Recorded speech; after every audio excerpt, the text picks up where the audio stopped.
a difference in the world with the financial realities that this business does cost money, and you need to make sure that there's enough funds to keep everything going along. Yes?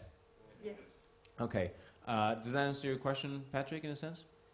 Yeah, it was just the logistics of the day. It seemed like there must be a percentage of people there that are going to buy something anyway, and maybe they've already bought the product at the beginning of the seminar, and now there's nobody else left to buy anything.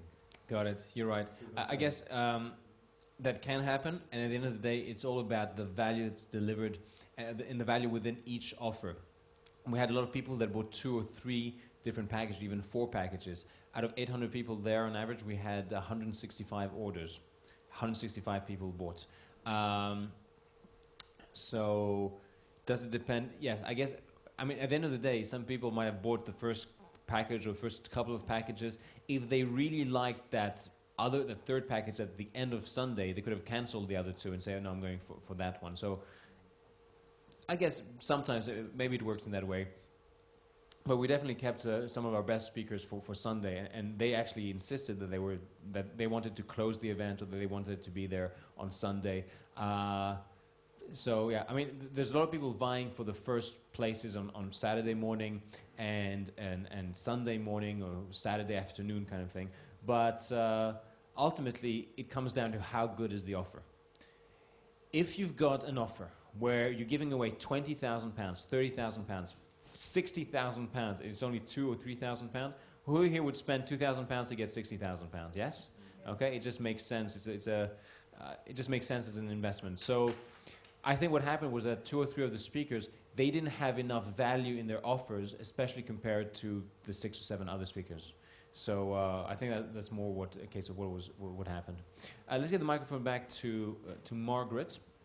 I can understand you obviously cannot tell us who the worst speakers were. I can definitely tell you. Oh, you were going to tell.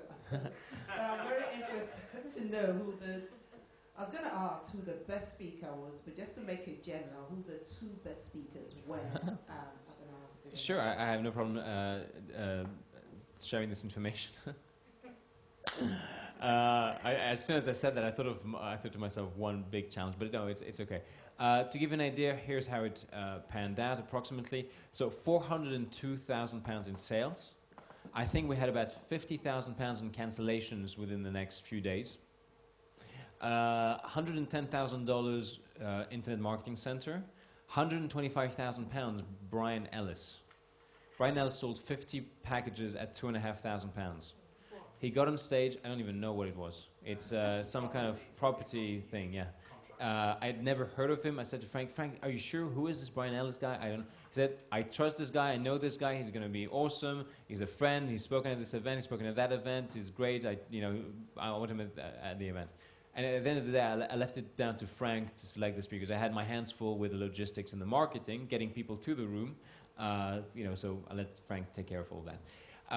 Stephen Pierce, probably another. What did he do, Stephen Pierce? Probably another 50,000. Randy Chirac about £60,000. We had a couple more at about £30,000. Some just made £12,000, brought in £12,000. All that is like in 90 minutes of speaking. I say 90 minutes. Most of them, this is terrible, but most of them overran by about 30 minutes. Yes. So we had to kind of slap something. Thank God Brian Ellis just got on stage for about 60 minutes. Yeah, got on stage for 60 minutes, and he got 50 people to spend £2,500. It was a dynamite offer. It really comes down to the strength of the offer. How much value is contained within that offer. Now I've seen Stephen Pierce. Now this time Stephen Pierce offered a mentoring program.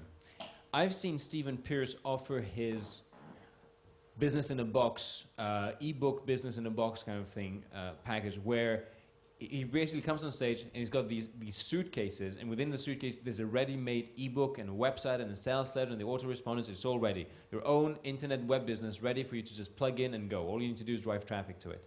And he made in 19